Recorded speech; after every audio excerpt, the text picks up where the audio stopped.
치유, 회개와 치유, 이런 제목으로 같이 은혜 나누겠습니다.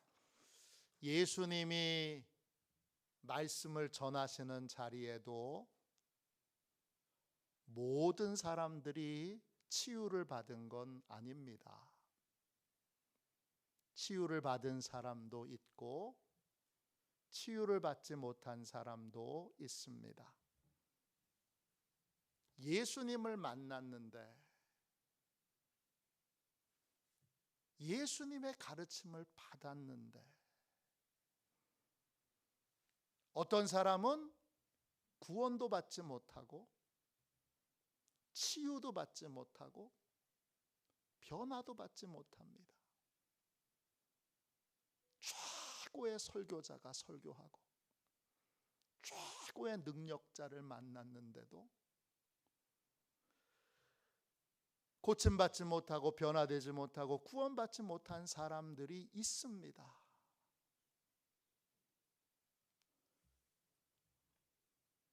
왜 어떤 사람은 구원받고 어떤 사람은 구원받지 못할까요? 같은 자리에 있는데 어떤 사람은 치유받고 어떤 사람은 치유받지 못할까요? 같은 자리에 있는데 어떤 사람은 변화되고 어떤 사람은 왜 변화되지 못하지요? 가장 큰 이유는 첫 번째, 예수님을 만난 자에게 예수님이 어떤 분이시냐, 그분이 구원자냐 아니냐, 그분을 구원자로 믿고 그분을 만나고 그분의 말씀을 듣느냐 그렇지 않느냐의 차이가 있습니다. 또 사람 앞에만 서 있고 우리의 심령을 꿰뚫어 보시는, 우리의 모든 비밀을 다 아시는 하나님 앞에는 서 있지 않은 그런 예배자들은, 사람 앞에 서 있다는 건 뭐냐 하면 항상 다른 사람과 비교해서 내가 쟤보단 낫지, 항상 그거예요. 40점 맞는 애가 10점 맞는 애 보고 아유 내가 쟤보단 낫지, 항상 그러고 있는 거예요. 하나님의 기준은 100점인데 40점 맞으나 10점 맞으나 구원받지 못하는 건 똑같은데 아유, 내가 그래도 쟤보단 낫지, 항상 거기 머물러 있는 거예요. 내가 저 집사보단 낫지, 내가 저 권사보단 낫지, 내가 저 장로보단 낫지, 에휴 내가 저 목사보다야 낫지. 아니 그래 좀 나아서 진짜 나은 것도 아니에요. 그 사람에 대해서 다 아세요? 우린 다 모르는데 몇 가지 보여지는 모습에 내가 좀 나을 수도 있어요. 그래서 여러분 100점 맞아서 합격 어차피 못할 건데 40점이나 20점이나 10점이나 심지어는 80점 90점이어도 떨어지는 거 똑같은 거예요. 무슨 차이가 있어요? 하나님 앞에 서 있지 못하고 맨날 사람 앞에서 내가 저 사람보단 낫지, 예배 시간에도 항상 내가 저 사람보단 낫지, 교회에 대해서도 내가 우리 교회는 저 교회보다 더 낫지,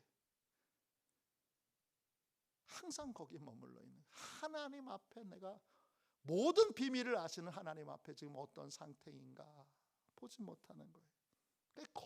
가장 거룩하신 분 앞에 서서 거룩한 빛이 비춰지는 분 앞에 와서도 늘 사람과 비교하는 걸로 머물러 있는 거예요.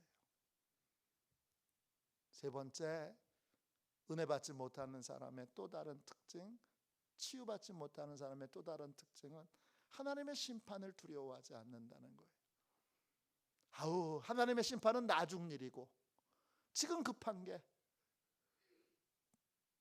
지금 우선 돈이 필요하고 지금 우선 내가 지금 원하는 게 이거고, 하나님의 심판은 나중의 일이에요. 내가 지금 심판을, 하나님의 진노를 쌓는 삶을 살고 있는 줄 모르고 하나님이 그걸 고쳐야, 바꿔야 된다고 말씀하시는데 귀에 안 들어오는 거예요. 뭐만 들어오는 거예요? 지금 당장의 문제. 아유, 지금 돈이 필요한데, 지금 병 때문에 아픈데, 오직 거기에만 머물러 있는 거예요. 오늘 여러분, 바리새인과 서기관들이 그런 사람들이에요. 바리새인과 서기관들을 주님이 뭐라고 말씀하시느냐? 31절 보세요. 예수께서 대답하여 이르시되 건강한 자에게는 의사가 쓸데없고 병든 자에게라야 쓸데있나니. 32절, 내가 의인을 부르러 온 것이 아니요 죄인을 불러 회개시키러 왔노라 합니다. 바리새인과 서기관들은 그 거룩하신 주님, 구원자 주님, 또 치유의 주님, 능력의 주님이 계신데, 그분을 만났는데, 그분의 말씀을 들었는데 조금도 변화되지 않아요. 조금도 치유받지 못해요. 왜 그렇죠? 자신을 건강한 사람이라고 여기는 거예요. 32절에 자신을 건강한 사람이라고 여기는 거예요. 건강하다, 헬라어로 휴기아이노예요. 뜻은 뭐냐 하면 나는 건전해, 나는 건강해, 나는 부패하거나 타락하지 않았어, 이런 거예요. 이게 자신을 건강하게 생각하는 사람인데, 이게 상대평가인 거예요. 아까 말한 것처럼 내가 저 세리보단 낫지, 아유 내 저 창기보다는 낫지, 이거예요. 상대적인 평가로 계속 사람과의 비교해서 낫다고 생각하는 것, 그게 자기 자신을 건강한 사람이라고 생각하는 거예요. 또 32절에 의인, 디카이오스죠. 옳은, 공정한, 정당한, 거룩한. 자기는 스스로를 공정하다고 생각하고, 나는 공정한 생각과 공정한 판단을 해, 그렇게 생각하고 있어요. 그러나 한없이 자기 자신에게 치우쳐 있어요. 자기에 대해서는 한없이 긍휼과 자비가 있어요. 다른 사람에 대해서는 무자비할 정도로 비판과 공격이 있어요. 이 자신을 건강하다고 생각하는 사람, 자신을 의인이라고 생각하는 사람의 문제는 뭐예요? 이 사람들은 의사를 필요로 하지 않아요. 예수님을 필요로 하지 않아요. 율법주의가 문제는 뭐예요? 율법주의의 문제는 스스로의 노력으로 구원을 이루려고 하니까 구원자가 필요 없는 거예요. 의사가 쓸데없고 그래요. 쓸데없다. 그 쓸데가 크레이아예요. 요구하는 거예요. 필요한 거예요. 결핍을 느끼는 거예요. 예수님이 계셔야 되는데. 이게 쓸데 있는 거예요. 쓸데 없는 건 뭐예요? 예수님 없어도 돼, 이거예요. 내가 스스로 건강하다고 생각하는 사람, 스스로 의인이라고 생각하는 사람, 그 사람은 의사가 쓸데없기 때문에 오늘 말씀 여러분 32절 보세요. 회개의 길로 가지 않아요. 신앙생활을 30년, 40년, 50년 해도 회개의 길을 가지 않는 사람이 있어요. 단 한 번도 회개의 길을 가본 적이 없어요. 회개라는 걸 해본 적이 없어요. 왜? 내가 제일 옳은데, 내가 우리 교회에서 제일 의로운데, 내가 우리 교회에서 봉사를 제일 많이 하는데, 계속 상대적인 평가로 내가 저 사람보단 낫지. 내가 우리 마을에서 제일 나은 사람이야. 항상 이거예요. 이런 사람은 구원자가 필요 없고 구원자가 이끌어 가시는 회개의 길을 가지 않아요. 회개의 길은 구원의 길이고 구원의 길에 치유의 은혜도 임하게 되는 거예요. 그러니까 자신을 건강하다고 생각하는 사람, 자신을 의롭다고 생각하는 사람은 예수님의 십자가의 은혜로 의롭게 됐다고 그렇게 믿음으로 고백하는 사람과 십자가의 은혜 없이도 스스로 의롭다고 생각하는 사람, 명백한 차이가 있는 거예요. 어떤 차이가 있어요? 예수님의 십자가의 은혜로 의롭다함을 입은 사람은 회개의 길을 걸어가요. 계속 고치고 바꾸는 삶을 살아요. 근데 스스로 의롭다고 생각하는 사람, 저도 그 중에 한 사람이었어요. 저는 제가 죄인인 줄 모르고 나는 그래도 착하지, 난 착한 사람의 가면을 쓰고 살았어요. 초등학교 때도 난 착하지, 중학교도 난 착하지, 우리 반에서 제일 착한 사람 나지. 고등학교 때도 제일 착한 사람, 제일 따뜻한 사람, 제일 좋은 사람 나지. 제가 이렇게 생각하고 살았어요. 나는 성실해 또 가면을 쓰고 살았어요. 내가 얼마나 성실하지 않은지를 보지 못하고 내가 몇 가지에는 성실했어요. 그 몇 가지 성실한 거에 성실의 가면을 쓰고 살았어요.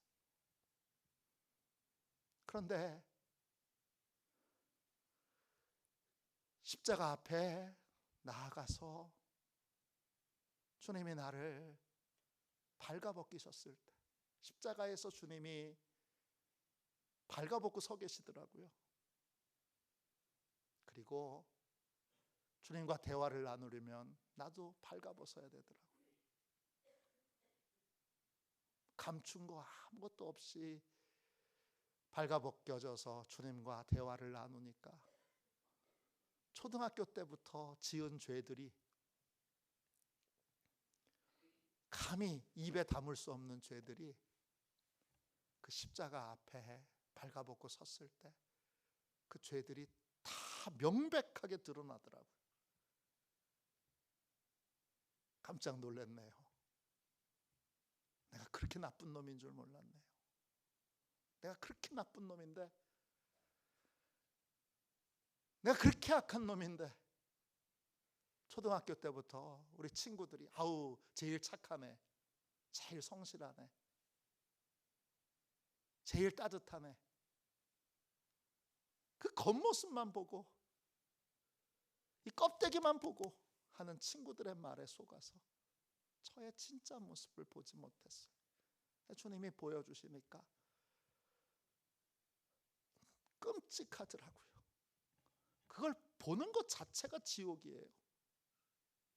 다른 게 지옥이 아니라 내가 이런 사람이었구나, 내가 이런, 죄송해요, 사람이 아니죠, 놈이죠, 내가 이런 놈이구나 알게 될 때 얼마나 부끄럽고, 또 하나님 앞에 내가 얼마나 큰 죄인인지를 알게 되니까, 죄인입니다 이렇게 고백할 때 자존심 상했어요. 옛날에 구원받으려면 죄인이라고 해야 되니까 제가 죄인이라고 칩니다. 그런 거예요. 실제로 죄인이라고 생각하지 않고 내가 왜 죄인이야. 그런데 십자가 앞에 주님이 다 발가벗게 하시니까 죄인 중에도 이렇게 나쁜 놈이 없어요. 이렇게 위선적인 놈이 없어요. 이렇게 더럽고 추한 놈이 없어요. 이렇게 음란한 놈이 없어요. 제가 그런 놈이었어요. 그게 은혜인 거예요. 치유는 거기서부터 시작되는 거예요. 자기를 건강한 사람, 의로운 사람이라고 생각하여 상대평가에 머물러 있는 사람은 주님의 말씀을 들어도 나는 주님의 말씀을 40년 동안 들었어. 그런데 한 번도 주님의 말씀을 변화되려고 듣지 않았어요. 자신을 건강한 사람, 의로운 사람은 주님의 말씀을 다른 사람을 가르치려고는 야, 요거 잘 드러났다가 다른 사람 가르쳐야지. 가르치려고는 들어도 나를 변화시키는 말씀으로는 들어본 적이 없어요. 다른 사람만 변화시키려고 그래요. 아우, 저 집사 저 변화돼야지. 아우, 저 고래심줄 같은 저 강팍한 마음 녹아져야지. 고래심줄보다 더 심한 강팍함이 내 안에 있는데 내 안에 있는 강팍함은 보지 못하고 다른 사람의 강팍함만 보고 아유, 저 권사 이번에 변화돼야 돼. 야, 이 말씀 가지고 가서 전하면 변화되겠지. 그리고 가르치려고만 들어요. 지금 바리새인과 서기관들이 그런 거예요. 자기는 변화되려고 하지 않고 다른 사람만 변화시키려고 그러고 또 자기의 생각과 다른 것에 대해서는 극도로 분노하면서 비방합니다. 오늘 말씀에 여러분 30절 보세요. 바리새인과 서기관들이 비방합니다. 아니, 거룩하신 예수님이 어떻게 저 세리들하고 저 죄인들하고 함께 식탁에 둘러앉아 식구가 될 수 있어. 가족이잖아, 가족. 그러면서 비방합니다. 이게 변화되지 않는 사람들의 모습이에요. 변화를 거절하는 사람. 예배를 많이 드려도 이런 분들도 자랑을 많이 해요. 아유, 목사님, 제가 60년 동안 주일 성수했습니다. 한 주도 안 빼놨습니다. 주일 성수를 60년 동안 했는데 변화되기 위해서 예배를 나오고 변화되기 위해서 말씀을 들은 것, 내가 진짜 변화돼야 될 나쁜 놈이구나 생각하고 변화되기 위해서 주님 어떻게 하면 좋아요? 알려주세요. 그리고 가르침을 받은 경우는 몇 번이나 되는가? 생각해 본 적이 없죠. 늘 가르치려고 만들고 그런 분들은 목사도 가르치려고 들어요. 목사도 배워야죠, 당연히. 열심히 가르치려고 들고 또 지적하고 목사님 우리 교회 문제가 뭔지 아세요? 이렇게 나와요. 변화돼야 되는 사람이 자기라는 걸 모를 때, 자기가 변화될 사람이라고 하는 걸 인정하지 않을 때 여러분 회개의 길, 구원의 길, 치유의 길로 가지 못합니다. 반대로 여러분 31절 32절을 다시 보세요. 그러면 어떤 사람이 예수님을 만나서 구원받고 치유되고 변화되어야 될 사람이냐? 31절에 병든 자에게라야 쓸데 있나니 그랬어요. 병든, 이게 헬라어로는 두 개의 단어로 되어 있어요. 우리말로 번역하면 병에 걸린 이런 뜻이에요. 이때 병은 카코스예요. 나쁜, 해로운 이런 거예요. 해로운 것에 걸린 에코예요. 붙잡혀 있는, 소유된 이런 거예요. 병에 걸린 이거는 악에 붙잡혀 있는, 죄에 붙잡혀 있는, 죄에게 붙잡혀 종노릇하고 있는 그런 인생이라는 거예요.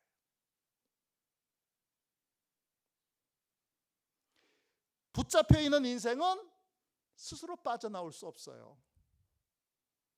어떻게 해야 되죠? 구원자가 필요한 거예요. 십자가의 은혜가 필요한 거예요.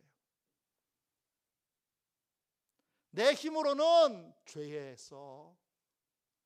이 올무에서 벗어나지 못하고 병의 올무에서 벗어나지 못한다는 걸 인정해야 되는 거예요.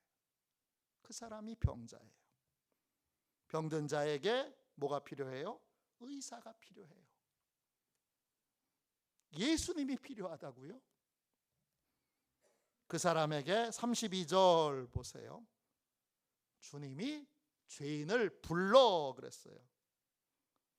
부르다. 이 말이 초대하다 이런 뜻이에요. 초대하는 게 뭐예요? 올무를 풀어서 건강한 삶으로 올무를 풀어서 이끌어 그 죄에게 종노릇하는 삶에서 해방시켜 자유를 주시는 거예요. 그러니까 여러분, 예수님을 만나고 예수님의 가르침을 받아서 구원받고 병고침 받고 변화되는 인생의 첫 번째 특징은 예수님이 구원자이심을 인정하는 사람. 내가 반대로 죄에게 종노릇하는, 병에게 종노릇하는 그러한 병에 붙잡혀 있는 인생이라는 걸 인정하는 거예요.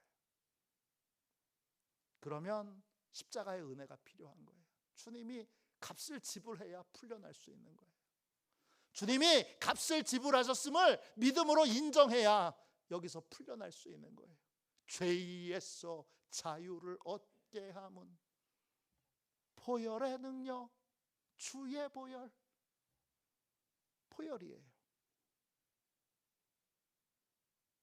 회개는 거기서 시작되는 거고, 그러면 죄가 뭔지를 알아야죠. 죄는 지난주에 설명드렸어요. 죄는 그 근본을 가져다 보면 하나님이 인간을 만드셨을 때 인간을 청지기 사명을 주셨어요. 하나님이 만드신 모든 걸 다 인간한테 주시면서 이 모든 것들을 하나님의 뜻대로 다스려라 그러셨어요.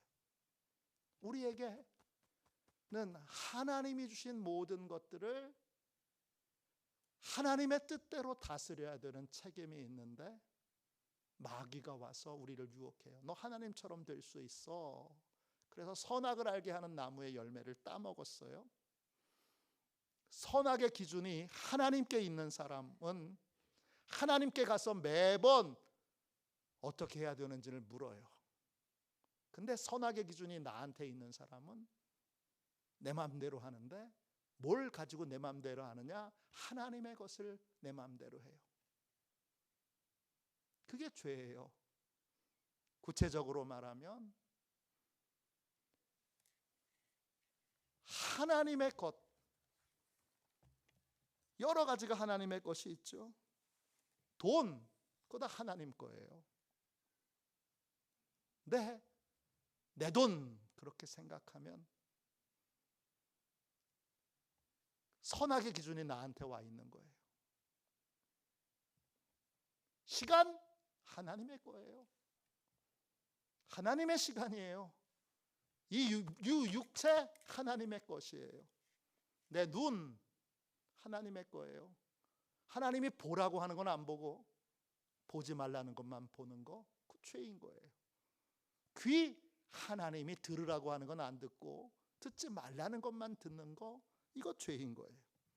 입, 하나님이 하라는 말은 안 하고 하지 말라고 하는 말만 하는 거예요.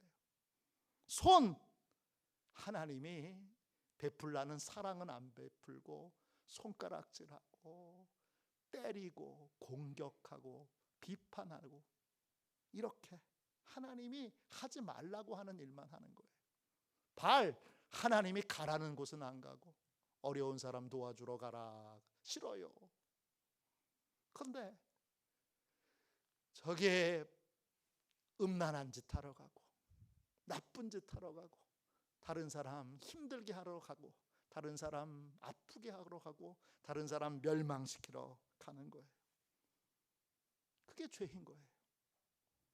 내 영에 하나님이 생각할 필요 없다고 하시는 건 생각하고, 또 꼭 생각해야 하는 건 생각하지 않고, 감정도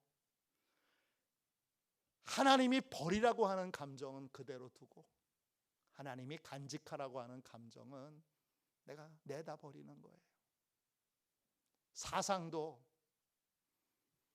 세상에 일만 스승을 두었다고 하나님이 다 쓸데없는 거라고 알려주신 거는 꼭 붙들고, 이거 꼭 중요해 그러면서 세상의 사상을 머릿속에 텅텅 집어넣고, 쾅쾅 집어넣고, 그리고 하나님이 알려주신 건 다 잊어버리고, 이게 다 죄인 거예요. 이걸 결국 내 모든 것들이 하나님의 것이라는 걸, 창세기 1장 1절에 태초에 하나님이 천지와 만물을 창조하셨어요. 무슨 뜻이에요? 네가 가진 모든 거 다 하나님 거다. 하나님이 주인이다. 성경의 시작은 이거고요. 그리고 구원을 받은데, 구원을 어떻게 받아요? 예수님을 주님으로 영접할 때 구원받죠. 왜? 예수님이 주인 되시는 것이 구원의 조건이에요. 청지기의 사명을 회복하라는 거예요. 그래서 구원받은 사람은 다시 내 돈이 아니고 하나님의 돈입니다. 시간 하나님의 시간입니다. 육체 하나님의 것입니다. 내 영혼 하나님의 것입니다. 다시 하나님의 뜻대로 청지기 사명을 가지고 살아가도록 만드는 거, 이 청지기 사명을 회복하는 게 그리스도인인 거예요. 그게 회개의 길인 거예요. 주님, 지금까지 청지기와 반대되는 말이 뭐예요? 하나님의 것을 맡아서 하나님의 뜻대로 잘 관리하는 사람이 청지기예요. 요즘은 청지기라고 하는 말을 우리나라 사람도 안 쓰고요, 미국 사람도 안 써요. 청지기 정신이 기독교 신앙의 핵심인데 이걸 다 잃어버렸어요. 미국 사람도 영어로 청지기라는 말 안 써요. 스튜어트라고 하는 말인데 요즘 뭐라고 쓰느냐? 요즘은 매니저라는 말을 써요. 매니저와 스튜어트는 다른 말이에요. 스튜어트는 성서적인 말이에요. 청지기라는 말이에요. 다시 예수님이 주인 되신 사람은, 예수님이 주인이시잖아요. 예수님이 주인이신 게 뭐예요? 모든 것이 다 예수님 거니까 내가 다시 청지기의 삶을 회복하는 거예요. 그렇게 회개하고 청지기의 삶을, 청지기의 하나님과 반대되는, 청지기와 반대되는 말은 뭐예요? 도둑놈이에요. 내가 하나님의 돈을 도둑질하고, 하나님의 시간을 도둑질하고, 하나님의 육체를 도둑질하고, 하나님의 가정을 도둑질하고, 하나님의 영혼을 도둑질한 것을 회개하고, 그걸 이제 그 도둑질해왔던 죄를 십자가에 주님의 은혜로 용서받고, 이제부터는 청지기의 삶을, 청지기 사명을 가진 삶을 사는 것, 이게 그리스도인의 삶인 거예요. 이게 회개의 삶인 거예요. 예수님이 청지기의 삶의 본을 보여주시기 위해 우리의 스승이 되셨어요. 그리고 우리와 함께 동행하셔요. 그걸 회복하여 그 길을 걸어가는 것이 치유의 길인 거예요. 하나님이요, 굉장히 엄격하세요. 어떤 부분에 엄격하느냐? 모든 것이 다 하나님의 것이지만 하나님이 관리의 책임을 우리에게 주신 것들이 있어요. 내 육체는 우리가 하나님의 뜻대로 관리하도록 하셨어요. 관리의 책임이 누구한테 있어요? 나한테 있어요. 근데 이 책임의 영역에서 모든 것이 하나님의 것이라고 고백하게 되면, 인정하게 되면, 그러면 하나님이 모든 것에 개입하세요. 내 것이라고 생각하고 내 것이라고 고집하면 하나님, 기도도 내 거, 우리 가정, 우리 아들, 내 아들 좀 도와주세요.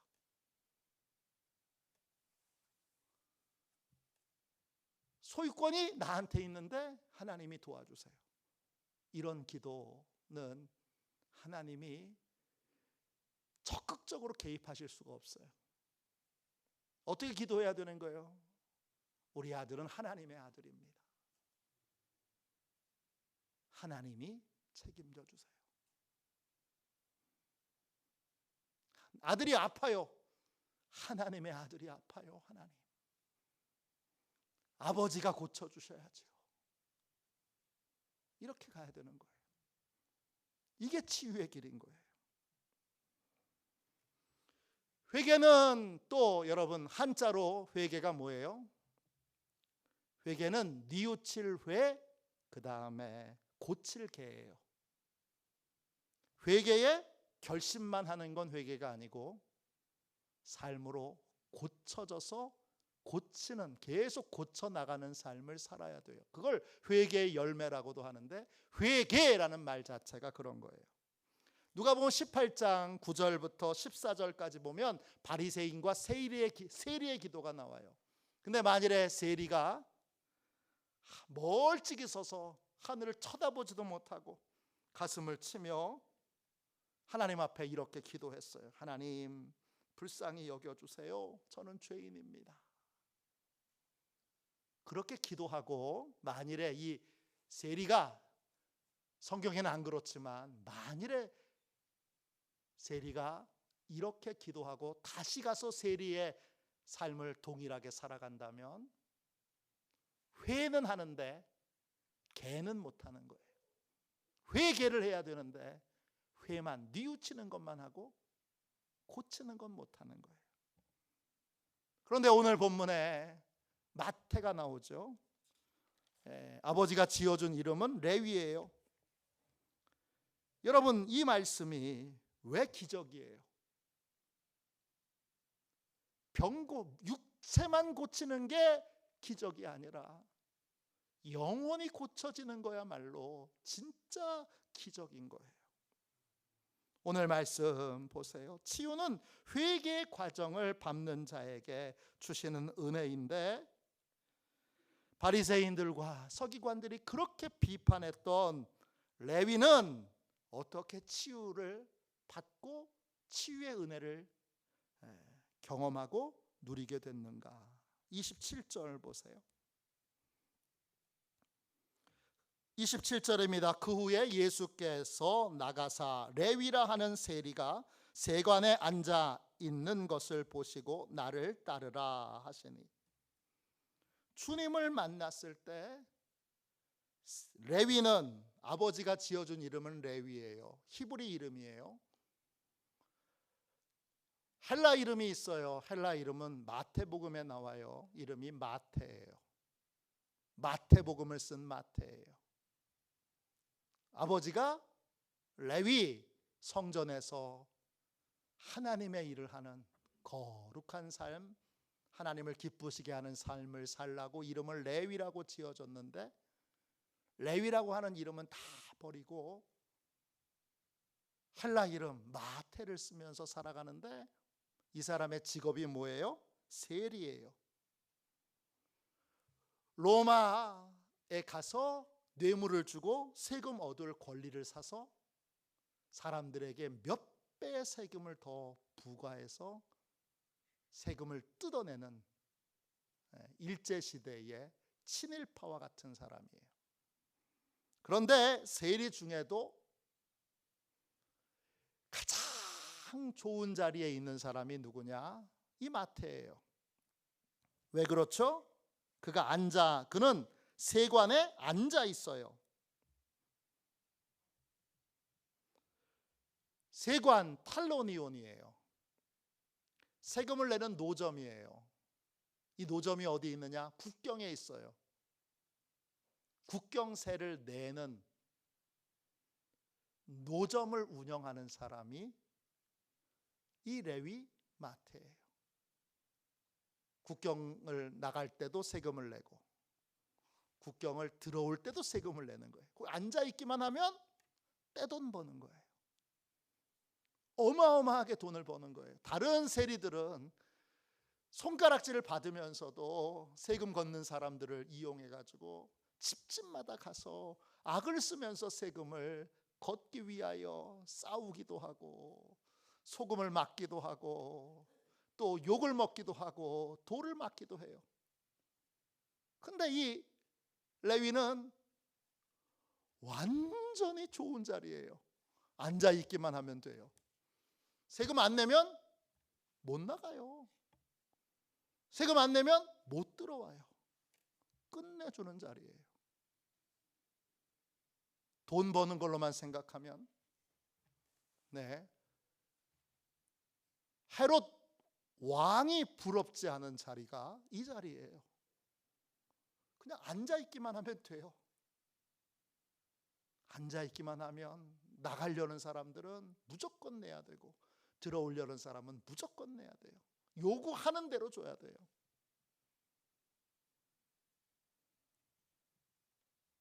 이거 어길 수가 없어요. 근데 여러분 27절 보세요. 그 레위라 하는 세리가 세관에 앉아 있는데 주님이 보시고 나를 따르라 그러세요.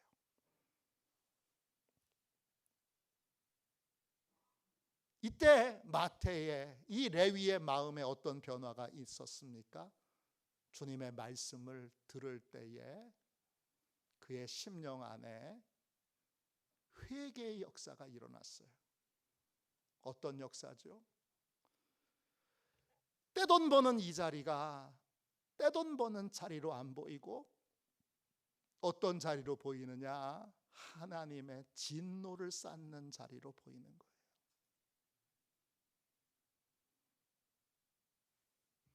내가 지금까지도 지은 죄가 많은데 앞으로 계속 하나님의 진노를 쌓는, 하나님의 진노를 무서워할 줄 모르고 하나님의 진노를 쌓는 삶을 계속 살아야 하겠는가? 이게 나를 따르라 하시는 주님의 말씀을 들었을 때에 그 심령에 일어난 기적이에요. 가치관, 세계관이 달라진 거예요.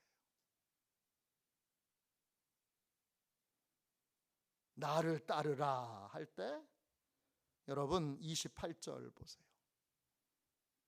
내가 더 이상은 아버지의 소망, 아버지의 기도를 외면하고 진노를 쌓는 삶을 더 이상 살 수는 없고 주님이 지금 부르시는 이 자리가 마지막 회개의 기회, 마지막 치유의 기회다 그렇게 여기고 28절 보세요. 그가 모든 것을 버려두고 이거 버리는 거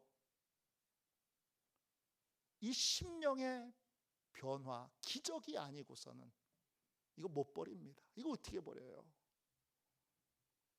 못 버립니다, 여러분.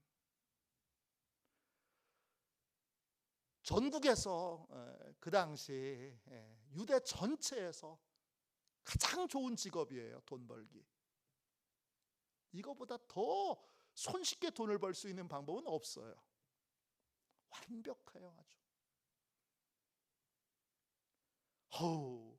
여기 그냥 앉아있기만 하면 하루에 버는 돈이 얼만데, 한 달에 버는 돈이 얼만데, 1년 버는 돈이 얼만데, 몇 년만 더 하자. 이러질 못하는 거예요. 왜? 하나님의 진노의 무게를 그가 영원히 그날 주님의 말씀에서 느끼게 된 거예요. 그래서 더 이상은 하나님의 진노를 쌓는 삶을 살아서는 안 되겠다. 그리고 모든 것을 버리고 일어나서 따릅니다. 그리고 그 다음에 29절 보세요. 29절이 무슨 상황인가를 아셔야 돼요. 이 바리새인과 서기관들이 막 비난하는데 29절 레위가 예수를 위하여 자기 집에서 큰 잔치를 하니 세리와 다른 사람이 많이 함께 앉아 있는지라 바리새인과 그들의 서기관들이 그 제자들을 비방하여 이르되 너희가 어찌하여 세리와 죄인과 함께 먹고 마시느냐. 레위가 지금 큰 잔치를 벌이는데 무슨 잔치예요? 송별회예요. 또요 예수님을 초청하여 말씀을 듣는 간증의 시간을 보내고 있는 거예요. 29절에 큰 잔치를 벌이고 그리고 친구들 세리들을 다 초대하여 내 마음에 일어난 변화, 내 마음에 일어난 간증을 간증하는 거예요. 예수님을 통하여 내 마음이 이렇게 달라졌습니다. 왜? 세리 한 사람이라도 더 나처럼 예수 믿고 구원받으라고 전도잔치를 열고 있는 거예요. 회개잔치를 열고 있는 거예요. 그리고 그 옆에 예수님이 계셔서 직접 예수님께 와서 말씀을 들을 수 없는 세리와 죄인들, 예수님의 관심이 없는 자들을 예수님을 초대하여 말씀을 들으면서 식사를 하면서 예수님의 말씀을 들으라고, 예수님의 가르침을 받으라고, 예수님을 한번 좀 만나보라고, 그렇게 전도의 목적으로 또 세리의 삶을 이제 끊고 새 삶을 삽니다 라고 하는 걸 다른 세리와 죄인들에게 보여주기 위해 그들을 다 초대한 거예요. 29절 보세요. 29절 보면 사람 그 세리와 다른 사람이 많이 함께 앉아 있는지라 그랬어요. 그 많다라는 말이 헬라 말로 플루스예요. 압도적으로 많은 거예요. 그냥 많은 게 아니라 압도적으로 많은 거예요. 마태의 마음을 여러분 이해하셔야 돼요. 한 사람이라도 더 구원받도록, 한 사람이라도 더 예수님을 만나고 회개의 삶, 치유의 삶을 살라고 지금 불러 모은 건데, 겉모양만 보고 예수님이 세리들과 어울린다고, 예수님이 죄인들과 어울린다고, 같이 식사한다고 30절에 서기관들과 바리새인들은 비방합니다. 비방하다라는 말이 고구주조예요. 큰 소리로 얘기하는 게 아니라 작은 소리로 웅얼웅얼대면서 불평하는 거예요. 오늘 여러분 27절부터 32절에 놀라운 기적이 일어났어요. 어떤 기적이 일어났죠? 강팍하던 한 사람이 회개하는, 하나님의 것을 도둑질하던 도둑놈이 회개하여 이제 하나님의 것을 하나님의 것으로 인정하고 청지기의 사명을 가진 삶으로 돌아온 기적이 일어난 거예요. 이 기적에서 모든 치유의 역사가 있어요. 치유는 육체만 치유되는 게 아니죠. 병만 고쳐지는 것이 아니라 우리의 영혼도 고쳐지고, 가정도 고쳐지고, 자녀들도 고쳐지고, 사업장도 고쳐지고, 인생의 모든 것들이 다 고쳐져야 되는데, 다 고쳐지는 출발점이 뭐예요? 청지기 사명을 회복하는 거예요. 청지기 사명을 회복하려면 반드시 뭘 회개해야 돼요? 하나님의 것을 도둑질한 도둑놈의 삶을 살았던 걸 회개해야 되는 거죠. 그게 모든 치유의 여러분 출발점이에요. 여러분과 저도 이제 하나님의 돈을, 하나님의 시간을, 하나님의 육체를, 하나님의 영혼을, 하나님의 가정을, 하나님의 교회를 내 마음대로 도둑질한 것이 있다면 성령님 회개하게 해주시고 다시 그리스도인의 삶, 예수님이 주인 되신 청지기 사명으로 회복되는 이 돈 하나님의 돈입니다. 우리 식사 기도할 때 뭐라고 기도해요? 하나님 일용할 양식을 주셔서.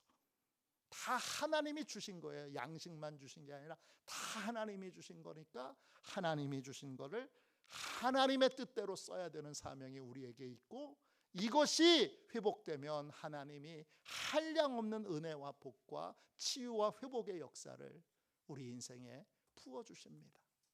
이러한 회개와 치유의 큰 은혜를 입는 저와 여러분이 되시기를 주님의 이름으로 축원합니다. 우리 이 시간 함께 찬양하겠습니다. 찬송가 524장 우리 함께 찬양